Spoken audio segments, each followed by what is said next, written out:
The women have written letters. They've also collected letters from some of the members of their respective networks who are not able to come in.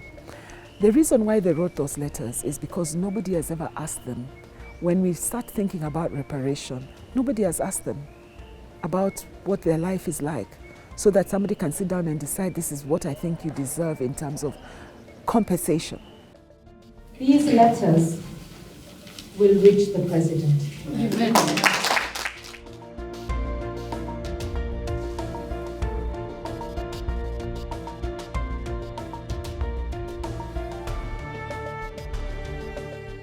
Those letters are personal letters about themselves, written to the leaders to tell them, hey, this is me. I want you to hear me. For the first time, even perhaps, I want you to hear me and listen to my story. Because at the end of it, you will understand why it is important for you to act. In Kenya, sexual violence has been a recurrent feature of electoral periods, with an alarming scale of violations in 2007, 2008, and again in 2017. Kenya has ratified many human rights treaties, and also there's protections in the Constitution and Bill of Rights that require protection from all forms of violence, including sexual violence, and also providing access to justice.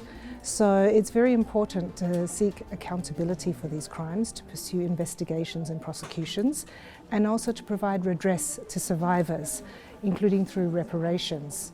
We cannot overemphasize that reparations are critical for survivors. Kenya, as a result of the numerous legal instruments that it's party to, has a responsibility, the due diligence obligations it has to protect sexual violence from happening, to prevent it, to prosecute where it happens. It's up to the government to ensure prosecution of the perpetrators, and also to ensure reparations for survivors of sexual violence.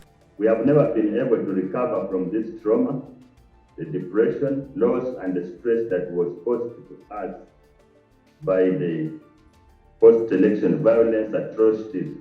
No help has been given to us in terms of compensation or counseling to enable us to heal fully. I have instructed the Treasury to establish a fund of 10 billion shillings over the next 3 years to be used for restorative justice. And there's always been an issue on whether we have the data. But I believe that the data is there, the survivors know each other, and the government now has to just step up and do what it has to do. And I think we talk about healing. There can be no healing if we don't deal with what happened in 2007, 2008. Whatever the government of Kenya should have done is like what we all do as Kenyans, sending somebody something to say, sorry for your loss. So I feel as a government we need to have that push.